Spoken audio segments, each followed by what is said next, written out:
وبركاته. الحمد لله نحمده ونستعينه ونستغفره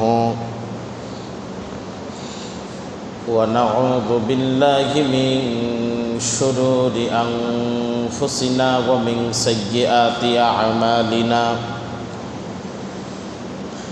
من يهده الله فلا مضل له ومن يضلل فلا هادي له.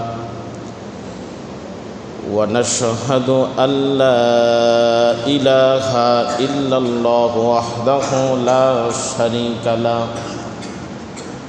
ونشهد أن سيدنا وسندنا وحبيبنا ومولانا محمدا عبده ورسوله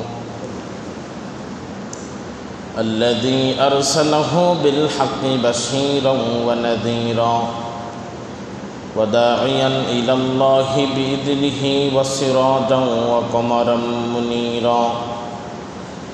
فقد قال الله تعالى في كلامه المجيد وفرقانه الحميد. সবাই আমার সাথে জবান ছেড়ে দিয়ে বলুন, আউযু বিল্লাহি মিনাশ শাইতানির রাজিম। বিসমিল্লাহির রাহমানির রাহিম। ওয়ালাকাদ খালাকনাল ইনসানা ফি কাবাদ। সাদাকাল্লাহুল আযীম। وقال النبي صلى الله عليه وسلم ما بعث الله نبيا إلا رعي الغنم.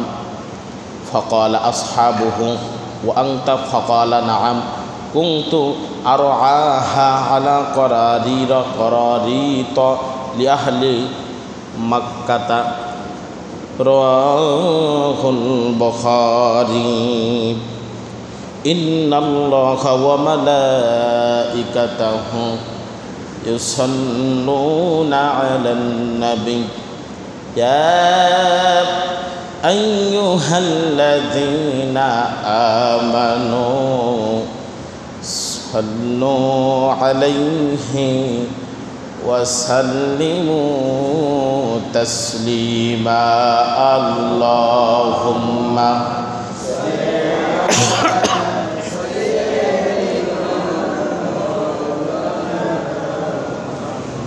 وعلى آله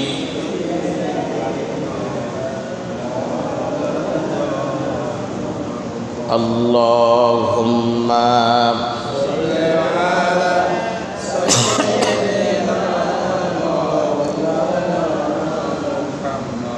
وعلى آله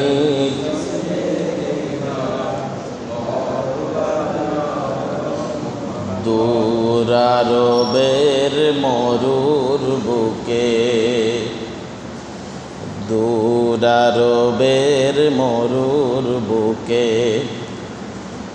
একটি ফোঁটা ফুল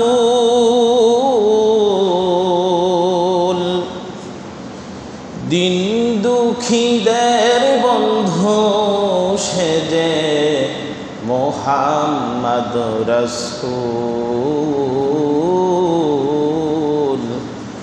মুহাম্মদ রাসূল। সুনীল লোভে চাঁদ সে তারা তোমার প্রেমে মতুয়ারা।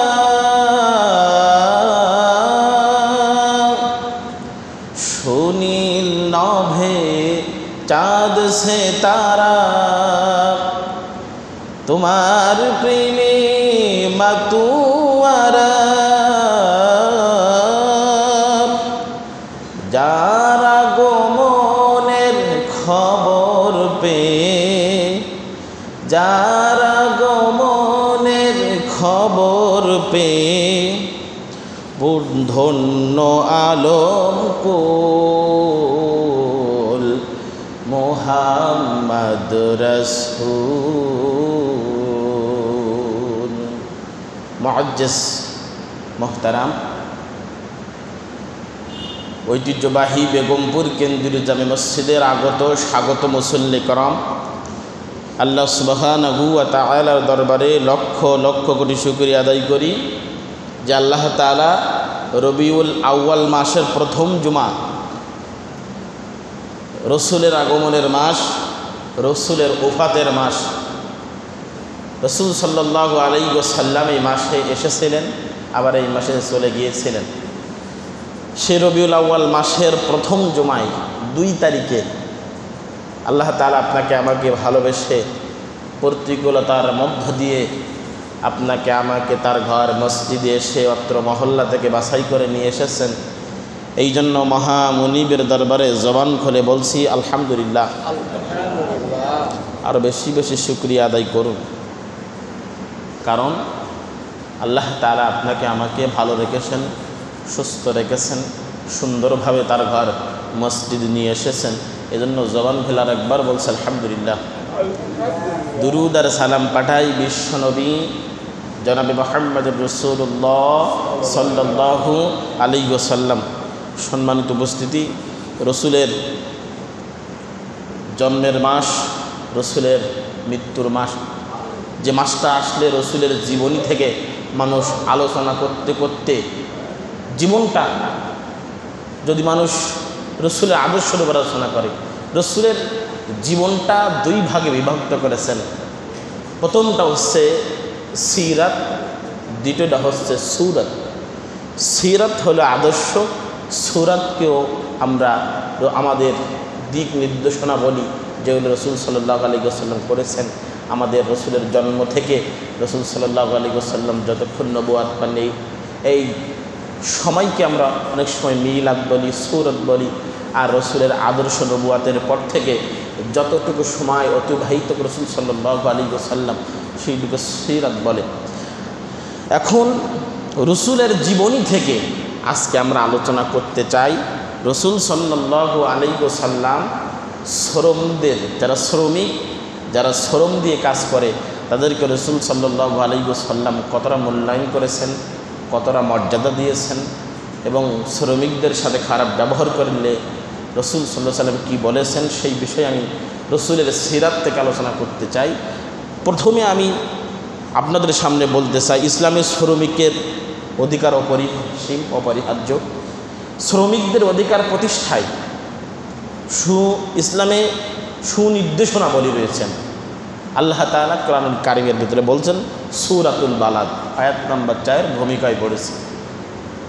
আল্লাহ বলছেন, ওয়ালাকাদ খালাকনাল ইনসানা ফি কাবাদ। আল্লাহ তাআলা বলছেন, জমিনের ভিতরে তোমরা মানুষকে শ্রম নির্ভর করে সৃষ্টি করেছি, যাতে করে মানুষ শ্রম দিয়ে কাজ করতে পারে, জমিনের ভিতরে শ্রম দিয়ে সব কিছু চাষবাস করতে পারে। মানুষ পরিশ্রম করতে পারে, এরকমভাবে আমি মানুষকে সৃষ্টি করেছি। রসুল সাল্লাল্লাহু আলাইহি ওয়াসাল্লাম হাদিসের ভিতরে বলতেছেন, অনেক জায়গায় রসুল সাল্লাল্লাহু আলাইহি ওয়াসাল্লাম বলে, দুনিয়াতে আদম আলাইহিস সালাতু ওয়াস সালাম থেকে আমার পর্যন্ত যত নবী এসেছিলেন সকলেই শ্রমিক ছিলেন, শ্রম দিয়েছেন, কাজ করেছেন। আল্লাহ রাব্বুল আলামিন শুধু নামাজ, রোজা, হজ, যাকাত এগুলো পালনের পরপরই সাথে সাথে বলেছেন, যাও কাজ করো। কোরআনুল কারীমের ভিতরে সূরা জুমার ভিতরে আল্লাহ তাআলা বলেন, ফাইযা কুদিয়াতিস সালাতু ফান্তাশহিরু ফিল আরদি ওয়াবতাগু মিন ফাদলিল্লাহ ওয়াযকুরুল্লাহা কাসীরান লাআল্লাকুম তুফলিহুন। নবী হে, আপনি তাদেরকে বলে দিন, শুধু নামাজ পড়ে মসজিদে যেন শুয়ে না থাকে, নামাজ পড়ে যেন মসজিদে শুয়ে না থাকে, মসজিদের নিজের সময়টা ব্যয় না করে। কুদিয়াতিস সালাহ, নামাজ শেষ জমিনে ছড়িয়ে পড়ো। ফান্তাশিরু ফিল আরদ, কারণ জমিনে ছড়াইয়ের পড়ার মাধ্যমে আমি যাদেরকে রিজিক দিয়েছি, অবতাগু মিন ফাদলিল্লাহ, আল্লাহর নামে ছড়াই পড়ো, আমি আল্লাহ তাআলা তার রিজিক মেলাই দেবো। জোরে করেন না সুবহানাল্লাহ। এখন আদম আলাইহিস সালাতু ওয়াস সালাম, যে হুজুর আদম আলাইহিস সালাম কীভাবে শ্রম দিয়েছেন, কাজ করেছেন, অবশ্যই করেছেন। রাসূল সাল্লাল্লাহু আলাইহি ওয়াসাল্লাম বর্ণনা করেন, পৃথিবীর প্রথম মানব, প্রথম নবী আদম আলাইহিস সালাতু ওয়াস সালাম, তিনি শীস আলাইহিস সালাতু ওয়াস সালাম, লূত আলাইহিস সালাতু ওয়াস সালাম, তিনারা কৃষি কাজ করতেন, জমি চাষ করতেন। যারা মাঠে ফল ফলাদি লাগায়, জমি চাষ করে, ধান চাষ করে, গম চাষ করে, এদের মতো আদম, নূহ, শীস আলাইহিস সালাতু ওয়াস সালাম, শীস আলাইহিস সালাম, লূত আলাইহিস সালাতু ওয়াস সালাম, এই কয়জন নবী কৃষি কাজের জন্য কৃষি কাজ করতেন, জীবিকা নির্ভর করতেন। তারপরে বলা হয়েছে হযরত নূহ আলাইহিস সালাতু ওয়াস সালাম, জাকারিয়া আলাইহিস সালাতু ওয়াস সালাম কাঠের ফার্নিচার, কাঠ মিস্ত্রি ছিলেন। দাউদ আলাইহিস সালাতু ওয়াস সালাম কামারের কাজ করে জীবিকা নির্বাহ করেছেন। তারপরে আপনি ইলিয়াস আলাইহিস সালাতু ওয়াস সালাম সুতা অর্থাৎ দর্জি ছিলেন, সুতা দিয়ে জামা সেলাই করে তৈরি করতেন, করার পর সেইটা নিয়ে বাজারে নিয়ে বিক্রয় করতেন ইলিয়াস আলাইহিস সালাতু ওয়াস সালাম। তারপরে যদি আপনি খোঁজেন, ইউনূস আলাইহিস সালাতু ওয়াস সালাম মাছ বিক্রয় করতেন, বাজার থেকে নদী থেকে মাছ ধরে সেইটা বাজারে নিয়ে বিক্রয় করে জীবিকা নির্বাহ করতেন। তারপরে যদি আপনি দেখেন, যদি জুলকিফ আলাইহিস সালাতু ওয়াস সালাম রুটি বিক্রয় করতেন। তারপরে মুসা, হারুন, শুআয়ব পশুপালন করতেন, পশুপালনের পরে দুধ দহন করে ওইটা বাজারে বিক্রয় করতেন। তারপরে বলতেছেন ইব্রাহিম, ইয়াকুব, হুদ, সালেহ, মুসা আলাইহিস সালাতু ওয়াস সালাম, আমাদের নবী মুহাম্মদ সাল্লাল্লাহু আলাইহি ওয়াসাল্লাম বকরি চড়াতেন, বকরি চালিয়ে নিজেদের সংসার পরিচালনা করেছে। আমাদের নবী পর্যন্ত উপার্জনের জন্য কাজ করেছেন। একজন প্রশ্ন করতেছে যে একটা রাসূল যখন এই কথা আলোচনা করতেছেন, সকলেই কাজ করেছেন, শ্রমিকের শ্রম দিয়েছেন, কাজ করে নিজেদের সংসার, সন্তানদের যা ছিল পরিচালনা করেছেন, এবং আল্লাহ তাআলার দাসত্ব করেছেন, গোলামি করেছেন। একজন প্রশ্ন করতেছে, নবী হে, তাহলে কি আপনিও কি কাজ করেছেন? রাসূল উত্তর দিচ্ছেন। আবু হুরায়রা রাদিয়াল্লাহু তাআলা আনহু বলেন, মা বাআসাল্লাহু নাবিয়্যান ইল্লা রায়াল গনাম। রাসূল বলতেছেন, দুনিয়াতে এমন কোনো নবী পাঠান আল্লাহ তাআলা, সকলেই কাজ করেছেন, শুধু আমি নাই। একজন বলছেন, কিলা আসহাবা ইয়া রাসূলুল্লাহ, রাসূলুল্লাহ আপনি কি ব্যান্ডে কাজ করেছেন? রাসূল সাল্লাল্লাহু আলাইহি ওয়াসাল্লাম বলতেছেন, হ্যাঁ, আমি যখন মক্কায় থাকতাম, কুনতা আরো আহা আলা করাতি তালি আহলিল মক্কা, আমি যখন মক্কায় থাকতাম বকরি চড়াতাম, বকরি চড়ানোর মাধ্যমে ইনকাম করতাম, যে রুটি আসতো, যে টাকা পয়সা আসতো, ওই দিয়ে আমার সংসার দৈভাবিক জীবন চালিয়েছি। ওই যে চাচার সাথে ব্যবসায় গিয়েছিল, যে ভেড়া ছিল, যে দুম্বা ছিল, এইগুলার ব্যবসা করতেন তার চাচা আবু তালিব। রাসূল সাল্লাল্লাহু আলাইহি ওয়াসাল্লামকে চড়াইছেন। রাসূল সাল্লাল্লাহু আলাইহি ওয়াসাল্লাম সবথেকে বড় একটা কথা বলেছেন, সেটা মা বাআসাল্লাহু নাবিয়্যান ইল্লা রাআল গনাম।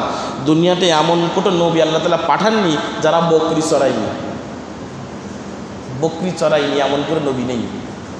কারণ ছাগল, গরু, দুম্বা হোক, বকরি হোক, এইগুলো চড়াতে গেলেই যত পরিমাণ ধৈর্যের প্রয়োজন, যারা চড়ায় তারা সাথে জানে না। কারণ নবীদেরকে আল্লাহ তাআলা খুব পরীক্ষা নিয়েছেন, ধৈর্যের পরীক্ষা, বিশেষ করে সমস্ত নবীদেরকে। একটা গল্প মনে পড়ে গেছে, আসলে কোরআন হাদিসই নাই, তবে গল্পটা এরকম। আমাদের ওস্তাদ একদিন ক্লাসে বলতেছেন যে দেখো, ধৈর্যের পরীক্ষা নেওয়ার জন্য এক ওস্তাদ তার ছাত্রকে একদিন ক্লাসে ওয়াজ করতেছেন, তা বলতেছে যে তোমাদের ভিতর থেকে একজনকে ধৈর্যের পরীক্ষা দিতে হবে। একজন বলতেছে যে হুজুর আমি রাজি আছি। ক্লাসের সব থেকে রাগী ছেলেটা বলতেছে হুজুর আমি রাজি আছি। তখন বললো না তুমি পারবা না। তখন বলতেছে হুজুর আমি পরীক্ষা দেব, আপনি যে পরীক্ষা দেবেন আমি এই পরীক্ষা দেব। হুজুর বলতেছেন একটা ছাগল নিয়ে যাও, সকাল থেকে শুরু করে মাগরিব পর্যন্ত ফজরের নামাজ পড়ে বাহির হয়ে যাবা, আর মাগরিবের সময় আসবা, কিন্তু সত্য হলো একটা ছাগলের গা যা করবে একটা আঘাত তুমি করতে পারবা না। যা করবে ছাগল কিন্তু একটা আঘাত করতে পারবা না, এটা মারতে পারবা না। যে কথা সেই কাজ। ফজরের নামাজ পড়ে হুজুর একটা ছাগল নিয়ে আসছেন, উনি চলে গিয়েছেন ছাগলটা নিয়ে। ছাগল নিয়ে যখন চড়াচ্ছেন, চড়ানোর পরে ছাগলদের একটা অভ্যাস, যদি এক জায়গায় ব্রেক দেয় গোলা ধরি টাইনি, যদি আপনি সিঁড়ি বেনান তাও ব্রেক ছাড়বে না। একটা স্বভাব আছে না, ছাগল গরু যদি ব্রেক দেয়, ব্রেক না দিলে তো মাশাল্লাহ, যদি ব্রেক দেয় উঁচু করে নিয়ে যাবেন তারপরে ব্রেক ছাড়ে না। এখন ও কিছু দূর যাইতে যাইতে হঠাৎ করে এক জায়গায় ছাগল খাচ্ছে, এখন ও অনেক মাঠে যাবে, সেইখান থেকে ছাগলের টান দিছে, গলায় দড়ি বাঁধা, টান দিছে, যাবে না, ব্রেক দিছে। ব্রেক দেওয়ার সাথে সাথে তুলি দিছে এক আষাঢ়। যে আষাঢ় দিছে সেই মনে পড়েছে এই যে ওস্তাদ আমার বলছিল যে আমার হবে না। তা ও ছাগল ঘাড়ে করে নিয়ে মাথায় আসছে 1 ঘন্টার পরপরই। তা হুজুর বলছে কি হলো? চলে আসছে, বললো হুজুর আমার দ্বারা হবে না, এ কঠিন জিনিস, এ যদি একবার ব্রেক দেয় সে জায়গার তেল নড়ে না, তা আমার অন্তত 2 থেকে 3 বার আসারটা হয়ে গেছে, আমার দ্বারা হবে না। তা ধৈর্যের কত নবীদেরকে আল্লাহ তাআলা পরীক্ষা নিয়েছেন, সকলকেই। এজন্য আল্লাহ তাআলা বলছেন বাআসাল্লাহু নাবিয়্যান ইল্লা রাইয়াল গনাম, এমন কোনো নবী নাই আমি তাদেরকে বকরি চড়াই নাই, চড়ানোর মাধ্যমে পরীক্ষা নিয়েছি। তারপরে রাসূল সাল্লাল্লাহু আলাইহি ওয়াসাল্লাম বলেন যে নিজের হাত দিয়ে উপার্জন করে, যে নিজের শ্রম দিয়ে যে টাকা উপার্জন করে, মা কানা আহাদুন তুআমুন কত্তুন খায়রু মিন আইয়াকুলা মিন আমালিহি ইয়াদাইহি ওয়া ইন্নান নাবিয়্যা সাল্লাল্লাহু আলাইহি ওয়াসাল্লাম দাউদা কানা ইয়াকুলা মিন আমালিহি বিয়াদিহি। নবী সাল্লাল্লাহু আলাইহি ওয়াসাল্লাম বলছেন যে নিজে হাত দিয়ে কাজ করে টাকা উপার্জন করে তার থেকে বড় উপার্জন দুনিয়ার ভিতরে আর নাই, উত্তম উপার্জন আর তার মতো আর নাই। যেমন আল্লাহর নবী দাউদা ইয়াকুলা মিন আমালিহি বিয়াদিহি, তারা যেমন দাউদ আলাইহিস সালাতু ওয়াস সালাম কামারের কাজ করে হাত দিয়ে উপার্জন করতেন, আল্লাহর নবী বলছেন নিজের হাত দিয়ে উপার্জন সবচেয়ে বড় আশ্চর্য। তাদেরকে মর্যাদা দিয়েছেন, তাদের সম্বন্ধে কথা বলেছেন। এখন আল্লাহ রাব্বুল আলামিন কোরআনুল কারীমের ভিতরে সুন্দর করে বলছেন শ্রমিক মানুষ কেন দরকার। শ্রম এই জন্য দরকার কেন, আল্লাহ তাআলা সকলকে সমানভাবে শ্রেষ্ঠত্ব দান করে নাই। আল্লাহ রাব্বুল আলামিন বলছেন নাহনু কসামনা বাইনাহুম মাঈশাতাহুম ফিল হায়াতিদ দুনিয়া ওয়া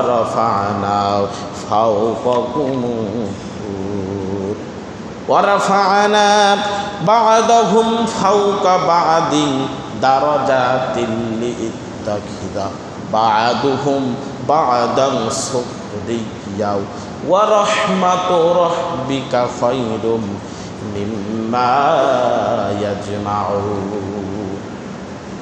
আল্লাহ তাআলা বলছেন যে আমি তাদের মধ্যে জীবিকা বন্টন করে দিয়েছি, তাদের মধ্যে যারা পার্থিব জীবনের জন্য ইয়াকে অন্যের উপর শ্রেষ্ঠত্ব দান করেছে।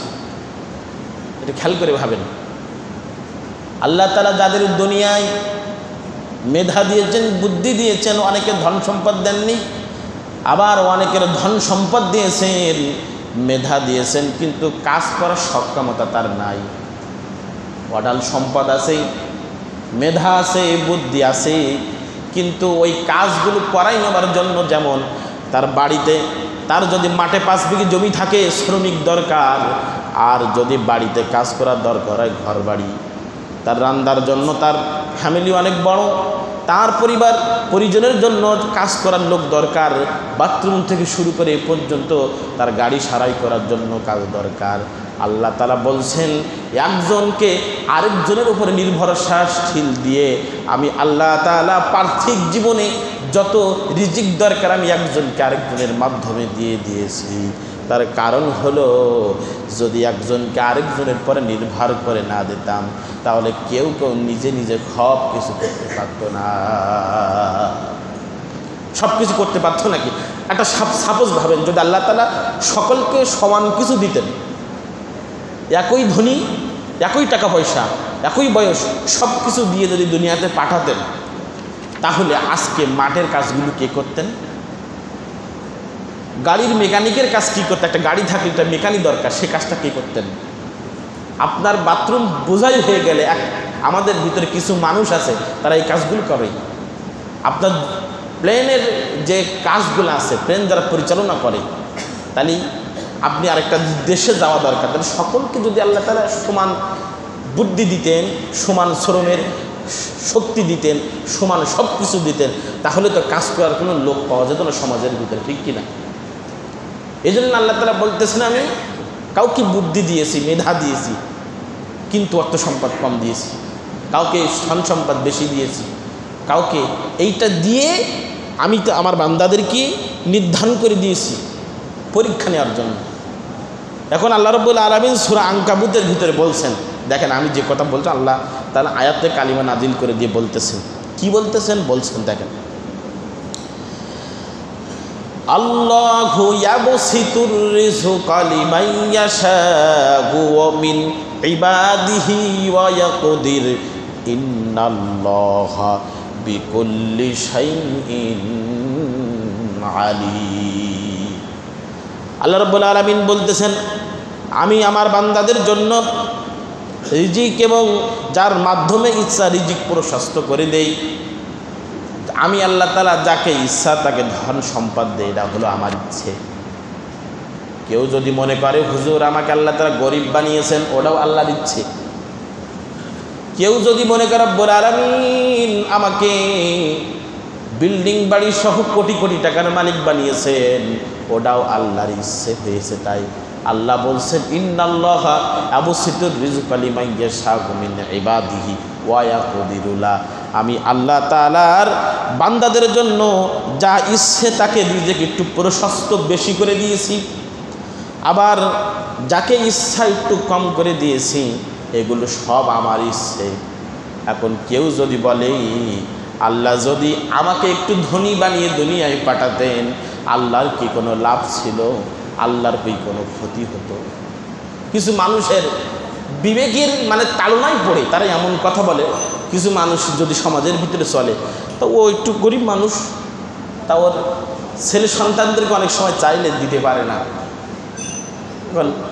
আফসোস করে করে বলে আল্লাহ যদি তুমি আমার একটু অর্থ সম্পদের মালিক বানাইতি তা আমি জীবনে কিছু করে দেখাই দিতাম।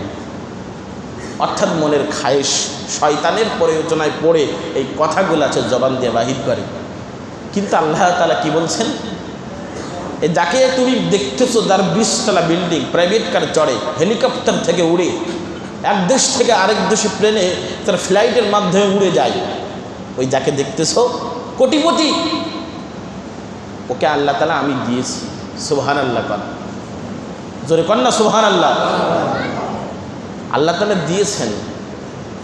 এবার তুমি আবার আল্লাহ তাআলা বলতেছেন দেখতেছো সবচেয়ে গরিব মানুষ মাটি দ্বারা ঘর বেঁধে তারা থাকে, কোনো রকম গাছ দিয়ে অথবা একটা টিনের চাবড়ি দিয়ে কোনো রকম বসবাস করতেছে, সকালে খায় দুপুরে পায় না, বা কোনো রকম খেয়ে জীবন যাপন করতেছে।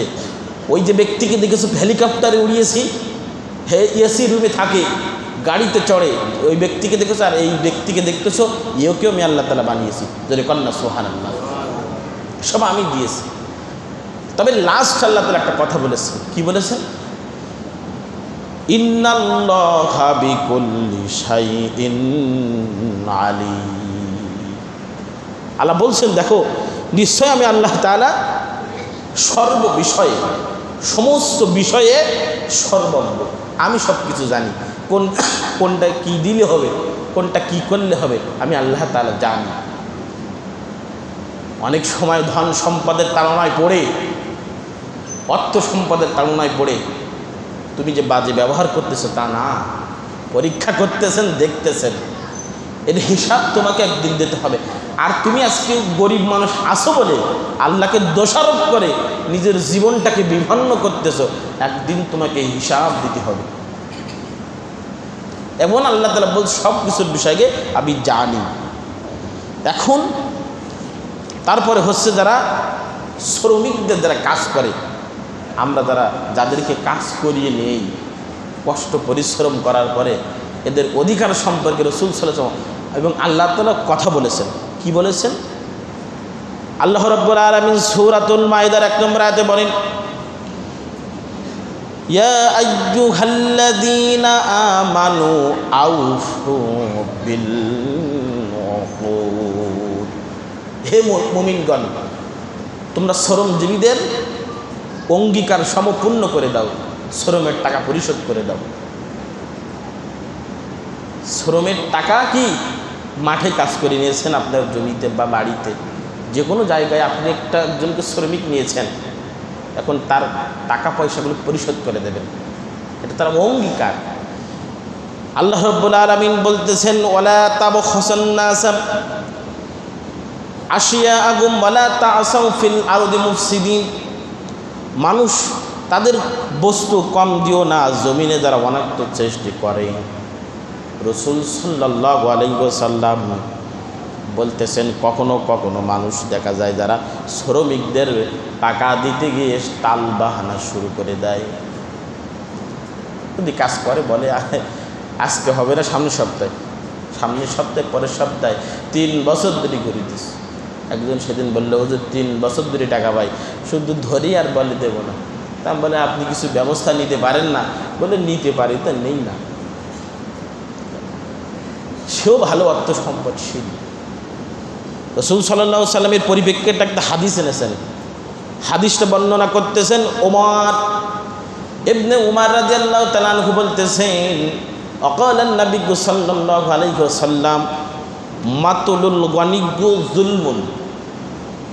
ধনী মানুষেরা যারা তাল বাহানা করে, টাকা দেয় না শ্রমিকদের সাথে, আল্লাহ তাআলা বলছেন, রাসূল বলছেন, যুলমুন, তারা হলো সমাজের ভিতরে বড় জালেম। সমাজের ভিতরে কি তারা? বড় জালেম। টাকা নিয়ে তাল বাহানা করে।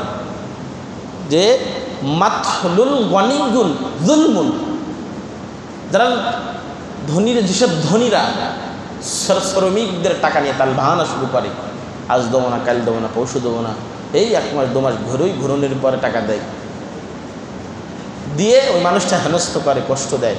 আল্লাহ বলছেন যুলমুন, এরা হলো সমাজের ভিতরে সবচেয়ে বড় জালেম। যদি কন্যা ঠিক কিনা? এই জালেমদের বর্ণনা আল্লাহ তাআলা এইভাবেই অনেক জায়গায় দিয়েছেন। দ্বিতীয় কথা, রাসূল সাল্লাল্লাহু আলাইহি ওয়াসাল্লাম আরেকটা জায়গায় বর্ণনা করতেছেন যে 3 ব্যক্তির বিরুদ্ধে কিয়ামতের ময়দানে আমি আল্লাহ তাআলা আমি রাসূল সাল্লাল্লাহু আলাইহি ওয়াসাল্লাম বাদী হয়ে মামলা করব। হাদিসটাকে পড়ি, তারপরে বাংলা অর্থ করতেছি। রাসূলুল্লাহ সাল্লাল্লাহু আলাইহি ওয়াসাল্লাম বলেন, ক্বালাল্লাহু তাআলা সালাসাতুন আলা খসমুহুম ইয়াউমাল কিয়ামাতি রাজুলুন ইস্তাজারা আজিরুন ফাস্তাওয়াফা মিনহু ওয়া লাম ইউযিমুহু আজরা। রাসূল সাল্লাল্লাহু আলাইহি ওয়াসাল্লাম বলেন, কাল কিয়ামতের ময়দানে 3 ব্যক্তির বিরুদ্ধে আমি বাদী হয়ে মামলা করব। এখন একজন বলছে, ইয়া রাসূলুল্লাহ, আপনি যদি মামলা করে থাকেন, কাল কিয়ামতের ময়দানে কারোর বাবার ক্ষমতা তো নাই যে পার হয়ে, আপনার কথার উপরে পার হয়ে আল্লাহ তাআলা তাকে জান্নাতে দেবে। নবী হে, একটু দ্রুত বলে দেন যে 3 ব্যক্তির বিরুদ্ধে আপনি মামলা করবেন, এই 3 ব্যক্তি কারা কারা, একটু বলে দেন, দ্রুত করে বলে দেন। আবু হুরায়রা তখন পাশে, হাদিসটা বর্ণনাকারী আবু হুরায়রা রাবি। আবু হুরায়রা রাদিয়াল্লাহু তাআলা বর্ণনা করতে হাদিস তিনি লিখতেছেন, প্রথম নাম্বার ওই ব্যক্তি ওয়ারাজুলুন ইস্তাজানা আজিরান, প্রথম নাম্বার হলো যে ব্যক্তি শ্রমিকের নিয়োগ দেওয়ার পর পুরা কাজ আদায় করে নেয়, তারপরে ওই ব্যক্তির টাকা দেয় না। শ্রমিক নিয়োগ দেয়, চুক্তি করে, চুক্তি করাও কিন্তু শ্রমিকের জন্য 1 নম্বর কাজ। কোনো জায়গায় কাজ করলে আগে চুক্তি করে নেবেন। প্রথম কাজ করার সময় যদি বলেন যে না আপনি যা দেবেন তাই আমি নিবানি, পরে যখন কম দেয় তখন এখনো কেন রসুল চুক্তি করতে বল, চুক্তি করে কাজ করে। এটাও একটা সুন্দর নিয়ম, কারণ যেন পরে যেন গোলযোগ জ্ঞান না হয়। তাহলে প্রথম নাম্বার রসুল বলছেন শ্রমিক নেয়, নিয়ে কাজে লাগায়, আর যখন পারিশ্রমিক দেওয়ার কথা হয় তখন পারিশ্রমিক দেয় না। প্রথম নাম্বার হলো এই ব্যক্তি রসুলের বিরুদ্ধে মামলা করবে আল্লাহর দরবারে, আল্লাহ রাব্বুল আলামিন এই ব্যক্তির শ্রমিকের টাকা দেয়নি, দুনিয়া থেকে ফাঁকি দিয়ে এসেছে, এই ব্যক্তির বিরুদ্ধে আমি মামলা করে দিলাম। তারপরে দ্বিতীয় ব্যক্তি হলো রাসূল সাল্লাল্লাহু আলাইহি ওয়াসাল্লাম বলেছেন কখনো কখনো দেখা যায় পারিশ্রমিক নির্ধারণ না করলে বিশেষত কাজে এই কাজ ব্যবহৃত হয়। পারিশ্রমিক নির্ধারণ না করা, শ্রমিকের পরে জুলুম করা, এই শ্রমিকদের উপরে আল্লাহ রাসূল সাল্লাল্লাহু আলাইহি ওয়াসাল্লাম অনেক বলেছেন, অনেক বর্ণনা করেছেন। রাসূল সাল্লাল্লাহু আলাইহি ওয়াসাল্লাম বলতেছেন, আর বিশেষ করে টাকা নির্ধারণ কেন করতে হয় তার একটা মাধ্যম আমি আপনাদেরকে বলি, সেটা হলো আমরা কেউ যদি ভ্যান, বাস, মোটর সাইকেল, আপনাদের তো মোটর সাইকেল ভাড়া হয় না, কিছু এলাকায় হয়, আমাদের এই দিকে চলে, প্রচুর মোটর সাইকেল চলে, ভাড়া নিয়ে যায়। তাই এই শ্রেণীর কিছু মানুষ যারা শ্রমজীবী কাজ করে, কষ্ট করে রোডের ভিতরে বিভিন্ন জায়গায়, টাকা নিয়ে ক্যাসাল বাদে মারামারিগুলো গ্যাঞ্জাম। এই জন্য রাসূল সাল্লাল্লাহু আলাইহি ওয়াসাল্লাম টাকা চুক্তির কথা বলছে। কোনো কাজ করাই নেওয়ার আগে চুক্তি করে তাকে কাজ করাই না, দিয়ে তার পরিশোধ করে দাও। এখন টাকাটা কিভাবে দেবেন, এখন কয়দিন পরে দেবেন টাকা? রাসূল সাল্লাল্লাহু আলাইহি ওয়াসাল্লাম হাদিস বলতেছেন যে শ্রমিকের টাকা কখন দেবেন? শ্রমিকই তো কাজ করাই নিয়েছেন, কাজ করানোর পরে কখন টাকা দেবে? রাসূল বলছেন, রাসূল সাল্লাল্লাহু আলাইহি ওয়াসাল্লাম বলেন, ওমর ইবনে রাদিয়াল্লাহু তাআলা আনহু বলেন, আযমু আজিরাতান আজরুহু ক্বাবলা আইয়াজিফা আরাকুহু। ওই শ্রমিকের কাজ করাই নেওয়ার পর ওর গার ঘাম ঝরে পড়ার জমিনের আগে সাথে সাথে পকেট হোক যেখানে হোক টাকা বাহির করে ওরা হাতে দাও। হাতে দেওয়ার সাথে সাথে শ্রমিক মজুরি যে একটা হাসি দিয়ে তোমার জন্য আল্লাহর দরবারে দোয়া করে দেবে, আর ওই দোয়া আল্লাহ রাব্বুল আলামিন তোমার কল্যাণের জন্য কাজ করে দেবে। সুবহানাল্লাহ। রাসূল বলছেন ঘাম জমিনে পড়ার আগে আগে তার হাতে টাকা দাও, ঘাম জমিনে পড়ার আগে। এখন কেউ যদি, আমরা অনেকেই এই জন্য দেই না, কারণ হলো আমাদের এলাকায় বাড়ি, সকালে কাজ করে বিকালে দিয়ে দিই। তারাও কি মনে করেন, আর অনেকেই যায় এই কারণে। আমি অনেকের কলে যদি কাজ না করি খাবো কি, সে তো দিবে, এই জন্য যাই, হুজুর কষ্ট করি। তবে যারা কাজ করিয়ে নেবেন তাদের 1 নাম্বার কাজ হলো সাথে সাথে সাথে সাথে ঘাম ঝরার আগে কাজ শেষ সাথে সাথে টাকা দিয়ে দেওয়া। এটা রাসূলের হাদিস। আর আপনি যদি পরক্ষণ দিয়ে দেন সেটা আলাদা, দিতে পারেন, তবে টালটু পাল্টু করে ঘোরানোর চেষ্টা করবেন না। আগে শ্রমিকের টাকা সম্পর্কে রাসূল যা বলেছেন সেইটাই হাদিস, আপনি যদি মানেন আল্লাহ রাসূলের হাদিস মানা হবে। তারপরে রাসূল সাল্লাল্লাহু আলাইহি ওয়াসাল্লাম শ্রমিকদের ব্যবহার সম্পর্কে বলেছেন। অনেক সময় আমরা শ্রমিকদের সাথে খুব খারাপ ব্যবহার করি, মানুষের মতো ব্যবহার করি না। আমাদের বিভিন্ন জায়গায় দেখা যায় শ্রমিকদের জন্য লক্ষ লক্ষ টাকা বাজেট হয়, লক্ষ লক্ষ টাকা তারা বাজেট করে শ্রমিকদের জন্য নিয়ে আসে, রাস্তায় কাজ করানোর জন্য বিভিন্ন লেবারিটারের মাধ্যমে কোটি কোটি টাকা তারা হাতিয়ে নিয়ে চলে যাচ্ছে। এই মানুষদেরকে কি হবে কিয়ামতের ময়দানে? শুধু তাদের বিবেকের আদল দিয়ে তারা যদি চিন্তা করতো কি হবে আমার। এখন আসেন শ্রমিকদের দুর্ব্যবহার সম্পর্কে রাসূল সাল্লাল্লাহু আলাইহি ওয়াসাল্লাম কি বলছেন। যাদেরকে আপনি কাজ করাই নিচ্ছেন বাড়িতে, এরা হচ্ছে শ্রমিক, এরা কাজ করতেছে, এদের ব্যবহার সম্পর্কে কী বলছেন আল্লাহ রাসূল, আসেন একটু জেনে নিই। ওয়াকাল নবী সাল্লাল্লাহু আলাইহি ওয়াসাল্লাম, যারা শ্রমিকের সাথে খারাপ ব্যবহার করে রাসূল সাল্লাল্লাহু আলাইহি ওয়াসাল্লাম বলতেছেন, ইন্নাল্লাহা লা ইয়াকদিরু আলাইহি মিনাল আ'লাকিল গোলাম, নিশ্চয় আল্লাহ তাআলার উপরে ক্ষমতাবান। রাসূল সাল্লাল্লাহু আলাইহি ওয়াসাল্লাম বলছেন, মানে মিকদাদ রাদিয়াল্লাহু তাআলা আনহু একবার এক গোলামকে একটা চাবুক দিয়ে বাড়ি মারলেন। রাসূলের সাহাবী, জলিল কদরের সাহাবী মিকদাদ, উনি একটা শ্রমিককে কাজ করাই নেওয়ার পর একটা চাবুক দিয়ে বাড়ি দিয়েছে পিঠে। কি একটা কথা বলেছে এবং ওই কাজটা করতে পারেননি। চাবুক মারার সাথে সাথে রাসূল সাল্লাল্লাহু আলাইহি ওয়াসাল্লাম বলতেছেন, চাবুক মারার সাথে সাথে রাসূল তাকে কাছে ডাকলেন, মিকদাদ তুমি শুনে যাও। রাসূলের সামনে আসার আগে মিকদাদ থর করে কাঁপতেছে, না জানি রাসূল আমাকে কি বলে দেয়, ওই আমার চাকরকে চাবুক মেরেছে এই কারণে আমাকে না জানি কি বলে দেয়। মিকদাদ আসতেছে আর টপ টপ করে পানি পড়তেছে আর কাঁপতেছে। হাদিস বর্ণনা করেন, হাদিসের ভিতরে বর্ণনা করতেছেন মুসলিম শরীফের হাদিস, ইন্নাল্লাহা আকদিরু আলাইহি মিনকা আলা হাদাল গোলাম, তুমি যে ওর পিঠে বাড়ি মেরেছো তুমি ওর মালিক, আর তোমার মালিক আল্লাহ তাআলা।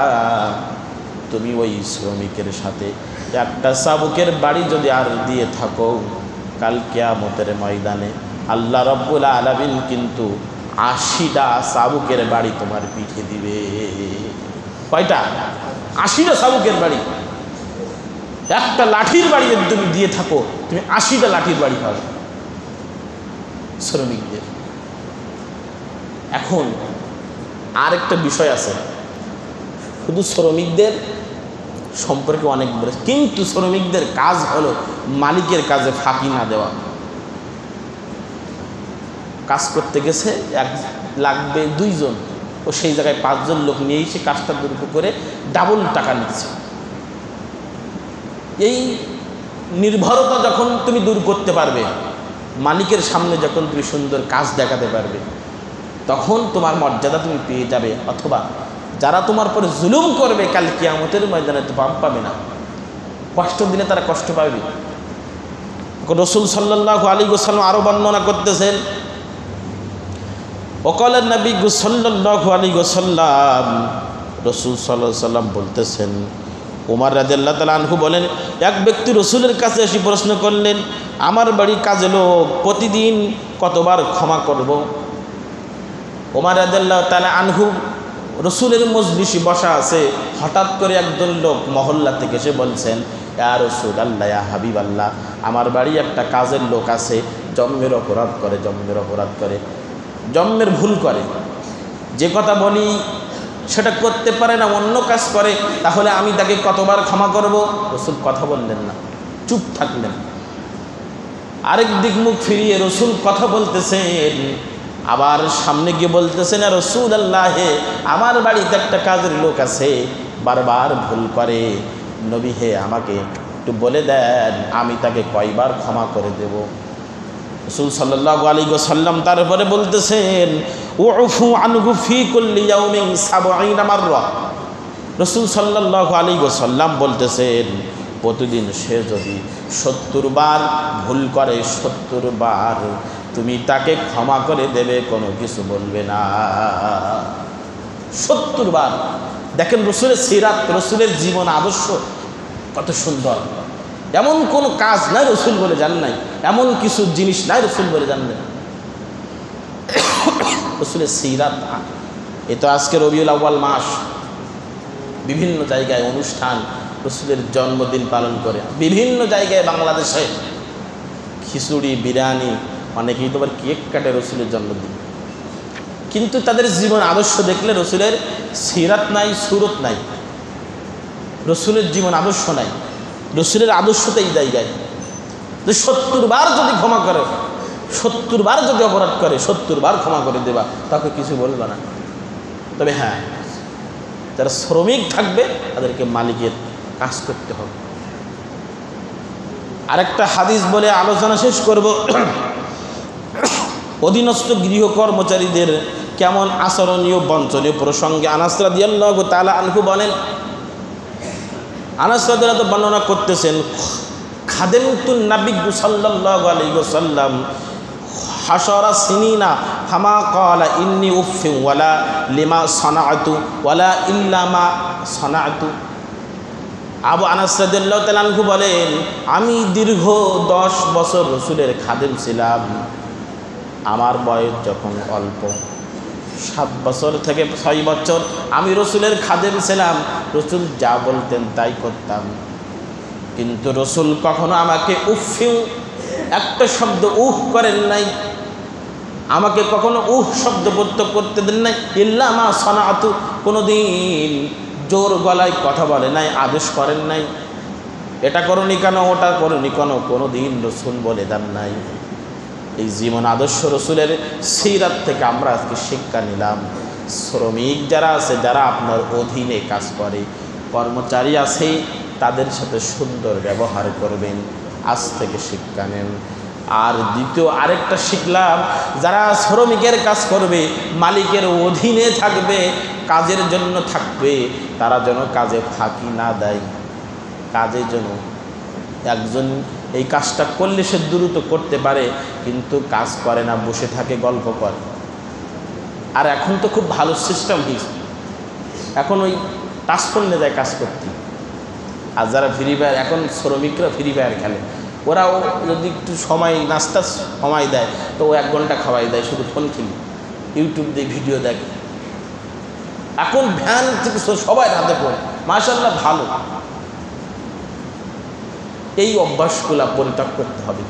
আল্লাহ তাআলা আমাদের রসুলের জীবনে সিরাত থেকে জানার জন্যটুকু করলাম। শ্রমিকদের সাথে ব্যবহার, রসুল নিজেই শ্রমিকদের সাথে সুন্দর ব্যবহার করেছেন, সুন্দর আচরণ করেছেন, এবং শ্রমিকদের সাথে কেমন করে চলতে সেটা দেখিয়ে দিয়েছেন। আল্লাহ তাআলা আমাদের সকলকে যেন শ্রমিকদের সাথে ভালো ব্যবহার করার তৌফিক দান করুক সবাই, আল্লাহুম্মা আমিন। আর যারা শ্রমিকের কাজ করবেন তারাও যেন মালিকের কাজ সুন্দরভাবে সঠিকভাবে যেন করতে পারেন, সে তৌফিক দান করুক।